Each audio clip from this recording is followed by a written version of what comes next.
Est-ce que vous pensez que la ville de Marseille est prenable pour les prochaines municipales, pour le Front National? Tout à fait. Vous avez vu qu'un sondage vient d'intervenir indiquant que le Front National arriverait devant les socialistes à Marseille. Je crois tout à fait que Marseille peut être, comment dire, une ville Front National, comme d'ailleurs d'autres villes en France. Vous pensez que ces municipales, ce sera un succès pour le Front National? Oui, je le crois.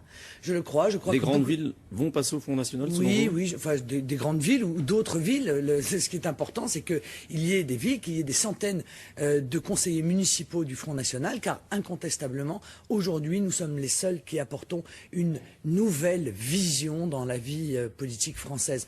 D'autres choix que ceux qui sont proposés par l'UMP et le PS, et dont on voit que ce sont des échecs absolus. Je veux dire que ce soit sur le plan économique, que ce soit sur le plan social, que ce soit sur le plan de notre souveraineté, leurs résultats sont pitoyables et par conséquent, il est largement temps, effectivement, de changer de politique. Il n'y aura pas d'accord avec l'UMP, avec certains membres de l'UMP? Non, il n'y aura pas d'accord avec l'UMP. Nous avons une charte précise au municipal.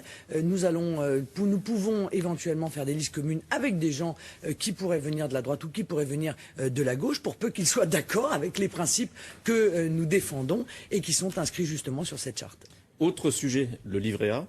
Il va baisser à 1,5% sans doute au 1er août. Enfin, passer à 1,5% au 1er août. Ça vous choque? Mais évidemment que c'est choquant, mais encore une fois, je veux dire, comment les socialistes peuvent-ils encore avoir ne serait-ce que le terme social dans leur dénomination? Toute la politique qu'ils mènent est une politique visant à affaiblir les Français, et particulièrement les plus modestes et les classes moyennes.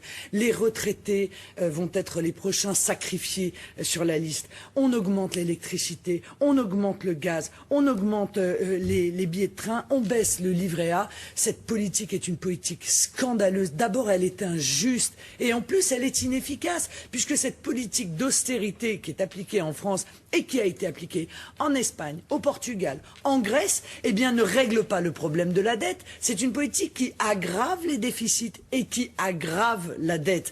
Vous voyez bien qu'aujourd'hui, ces pays vont de plus en plus mal et nous sommes sur cette même ligne. Mais la baisse du livret A, c'est la conséquence de la baisse de l'inflation. Oui, c'est ça. Mais d'ailleurs, c'est drôle parce que tous les jours, on nous indique que des choses augmentent, mais l'inflation, elle n'augmente pas. Là encore, il y a une manipulation des chiffres et d'ailleurs, tout le monde est informé de cela.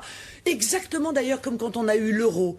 Les instances officielles nous avaient indiqué que les prix n'avaient pas du tout augmenté avec le passage à l'euro. Il n'y a pas un Français qui n'a pas pris conscience que les prix ont augmenté de manière spectaculaire depuis le passage à l'euro. On ne peut plus donc croire dans la parole publique, c'est une parole mensongère et les Français, avec leur bon sens, évidemment, sont les premiers à s'en rendre compte. À propos d'euro, vous disiez hier envisager une crise financière importante de la monnaie européenne cet été. Pour quelle raison? Mais parce que vous voyez bien que, encore une fois, les problèmes ne sont pas réglés. Moi, je suis outré quand je vous parle d'une parole publique mensongère.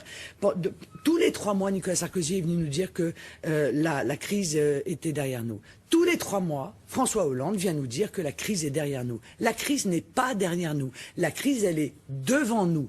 Les problèmes de l'euro, de la zone euro ne sont pas réglés.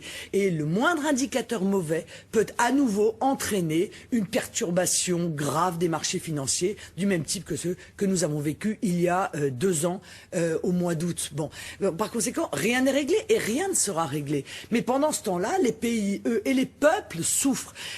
En Espagne, 25% de chômage, près de 60% de chômage des jeunes. C'est vers cela que nous emmènent et les socialistes et l'UMP. Plutôt bien. Qui sont parfaites, mais non pas du tout, la France s'en sort pas bien, elle est en train de descendre le même escalier que la Grèce, elle n'est pas encore arrivée au même étage, mais ça arrivera hélas.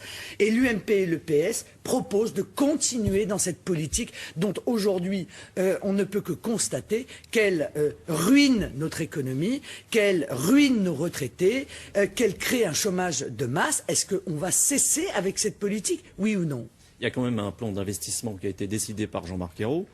Ça ne va pas dans le sens que vous décrivez. Non, il n'y a pas un plan d'investissement, c'est un plan de communication pour faire plaisir aux alliés verts. Ça n'a strictement rien à voir. On a au contraire arrêté les investissements. On a arrêté les investissements d'avenir. D'ailleurs, tout est arrêté aujourd'hui en France.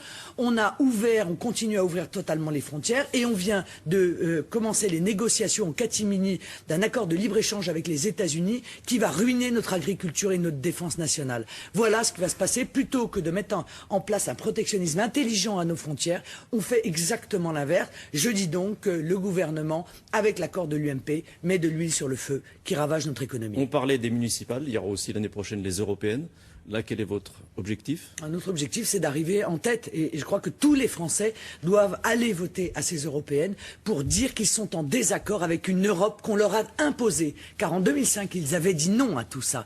Eh bien, malgré qu'ils avaient dit non, l'UMP et le PS se sont réunis et les députés et les sénateurs, contre la volonté du peuple français, ont imposé la fuite en avant dans cette Europe, qui est une Europe qui aujourd'hui est lourdement contestée par les Français. Ils auront l'occasion de dire ce qu'ils en pensent, les Français aux européennes. Merci. William, c'est à vous.